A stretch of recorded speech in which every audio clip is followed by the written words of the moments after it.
इतिहास में ना कुछ पल ऐसे होते हैं जो समय की धारा को हमेशा के लिए बदल कर रख देते हैं। महाभारत में वो पल था द्रौपदी का चीरहरण। एक ऐसी घटना जिसने धर्म, मर्यादा और न्याय सबकी धज्जियां उड़ा दी और एक महाविनाश की नींव रखी। और ये सिर्फ कोई कही सुनी बात नहीं है। ये उस भयावह सच का आईना है। सोचिए, एक ऐसा पल जब कुरुसभा में बैठे भीष्म, द्रोण और विदुर जैसे धर्म के बड़े बड़े स्तंभ रेत के किलों की तरह ढह गए और उस सन्नाटे में अधर्म ठहाके लगा रहा था।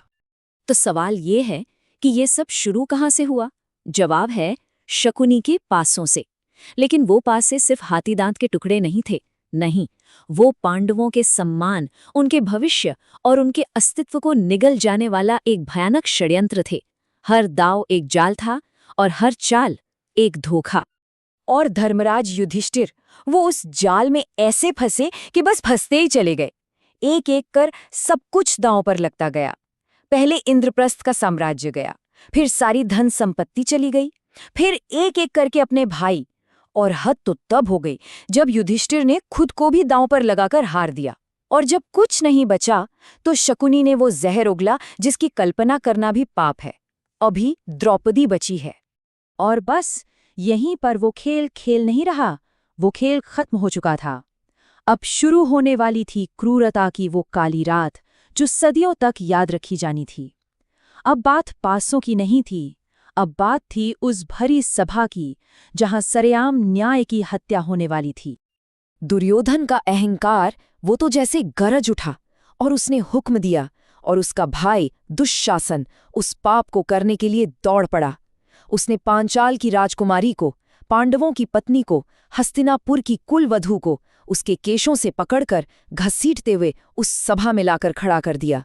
और ये भी याद रखिए, उस वक्त द्रौपदी रजस्वला थीं, सिर्फ एक ही वस्त्र में। ये सिर्फ एक स्त्री का नहीं, ये पूरी मानवता का अपमान था। लेकिन सोचिए, उस अपमान, उस पीड़ा के समंदर में भी द्रौपदी की चेतना, उनकी हिम्मत नहीं डूबी। उन्होंने उस भरी सभा से, जहां सबकी नजरें झुकी थीं, एक ऐसा सवाल पूछा जिसने धर्म को ही कटघरे में खड़ा कर दिया। एक सीधा, तर्क से भरा सवाल जिसने बड़े बड़े ज्ञानियों और योद्धाओं के मुंह पर ताले जड़ दिए। तो देखिए, एक तरफ थी एक अकेली स्त्री की आवाज, न्याय मांग रही थी, धर्म की रक्षा की गुहार लगा रही थी। और दूसरी तरफ थी खामोशी, भीष्म की प्रतिज्ञा की खामोशी, द्रोण की गुरु दक्षिणा की खामोशी और धृतराष्ट्र का पुत्र मोह का अंधापन। वो चुप्पी सिर्फ चुप्पी नहीं थी, वो उस अधर्म में उनकी मौन सहमति थी। जब सभा में बैठे इंसानों ने अपनी इंसानियत ही बेच दी, जब धर्म के रखवाले ही अधर्म के साथी बन गए, जब लगा के सारे रास्ते बंद हो गए हैं, तब उम्मीद ने एक आखिरी दरवाजा खटखटाया।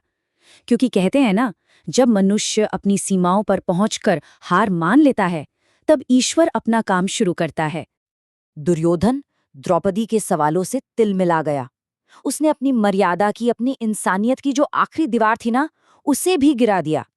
उसने वो घिनौना आदेश दिया जिसने इतिहास को हमेशा के लिए कलंकित कर दिया। इसे निर्वस्त्र करो। ये वो शब्द थे जहां से वापसी के सारे रास्ते हमेशा के लिए बंद हो गए।